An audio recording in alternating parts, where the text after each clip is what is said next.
I'm Ryan Hoyt with the Hoyt Design Company. In this video, we're going to learn about the history, evolution, and current trends of the colonial architectural style.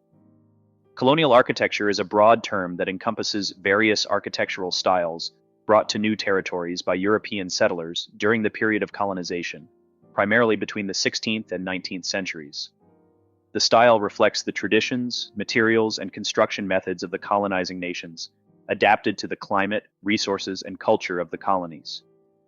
While originally associated with pragmatism and tradition, colonial architecture has evolved over the centuries and continues to influence contemporary design through revival styles and modern interpretations.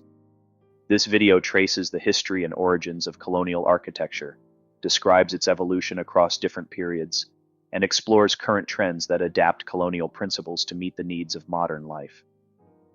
We'll see the adaptability and continued relevance of the style, reflecting its capacity to evolve without losing its historical charm. What are the origins of colonial architecture? Colonial architecture emerged as European powers, including Spain, England, France, and the Netherlands, expanded their territories across the Americas, Asia, and Africa. Each colonial style brought with it elements of the architecture from the colonizers' home countries, modified to suit the environmental conditions and available materials in the colonies. Colonial architecture generally reflects a practical, symmetrical design with vernacular materials and an emphasis on functionality. Early Spanish colonial architecture. The Spanish colonial style was among the earliest forms of colonial architecture, emerging in the Americas during the 16th century. It featured simple whitewashed stucco walls, red clay-tiled roofs, thick adobe walls, and small windows, designed to provide shelter from the hot climate. The Mission San Diego de Alcalá in California, established in 1769, is an early example of Spanish colonial mission architecture designed to promote the spread of Christianity while reflecting the simplicity and function of Spanish building traditions. English colonial architecture in North America. English settlers in North America brought with them architectural practices from Britain, adapting them to the New England climate. Early English colonial homes were built with wooden frames, steep roofs, and central chimneys to withstand the cold winters. These homes were often symmetrical, with simple facades and small windows to retain heat. The Parson Capon House, 1683, in Topsfield, Massachusetts, is an example of an early English colonial home with a steep gable roof and timber frame construction, illustrating the practical design of early New England architecture. French colonial architecture. French colonial architecture flourished in Canada, the Mississippi Valley, and Louisiana, where settlers combined European forms with local materials and designs that suited the hot and humid climate. French colonial homes typically featured wraparound porches, steep roofs, and raised foundations to protect from flooding.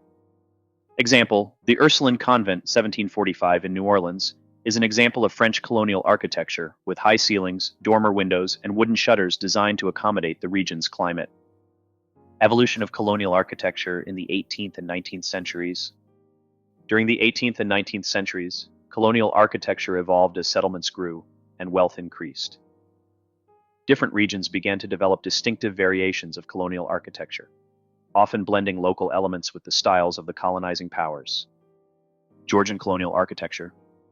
Georgian colonial architecture, popular in the American colonies during the 18th century, emphasized symmetry, proportion, and classical elements such as columns and pediments.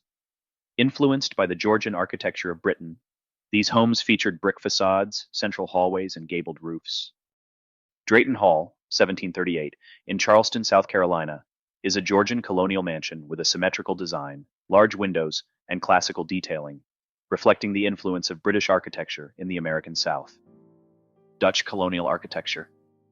Dutch settlers in New York and New Jersey developed a distinctive style that became known as Dutch colonial architecture, featuring gambrel roofs and overhanging eaves.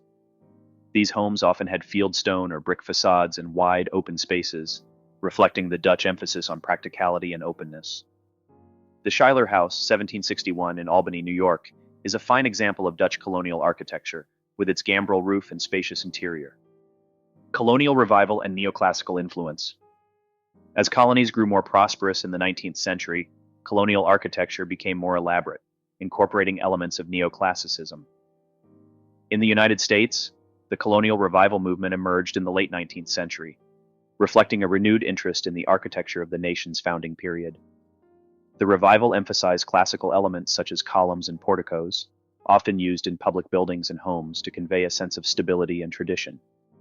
Colonial Revival and 20th century developments. The Colonial Revival movement. The Colonial Revival movement emerged in the United States during the late 19th and early 20th centuries, driven by nostalgia for the simplicity and craftsmanship of early American architecture.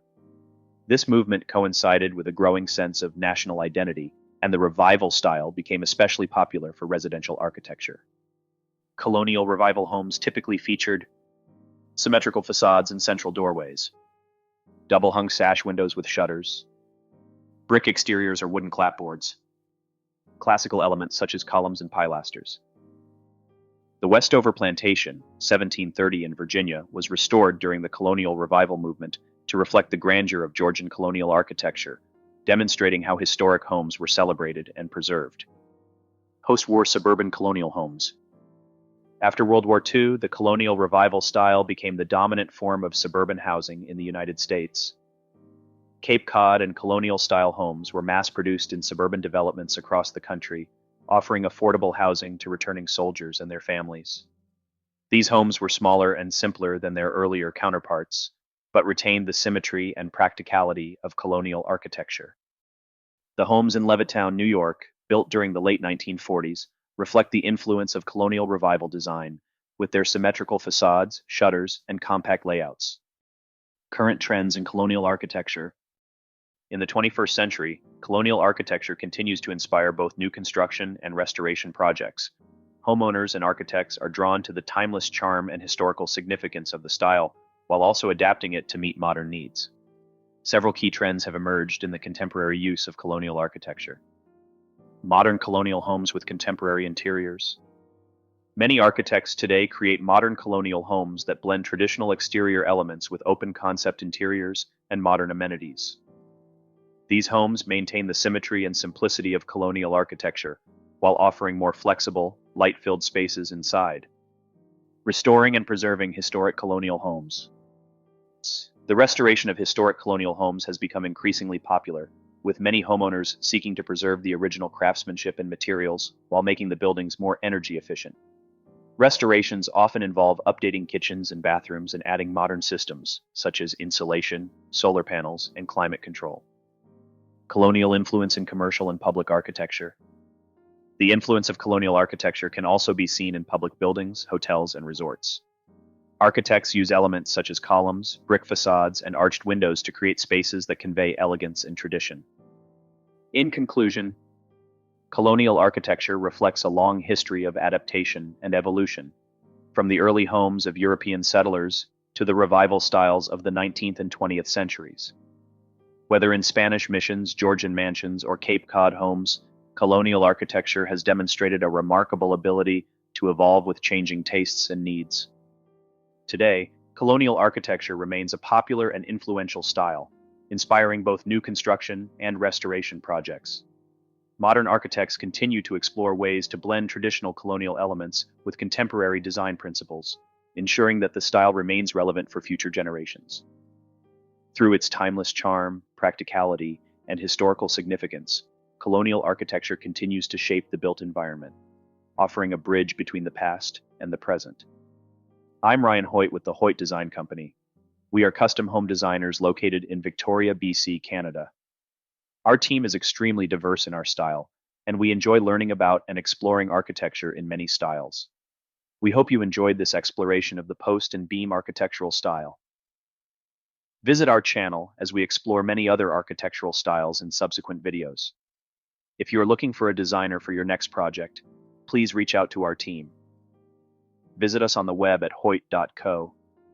Thanks for watching.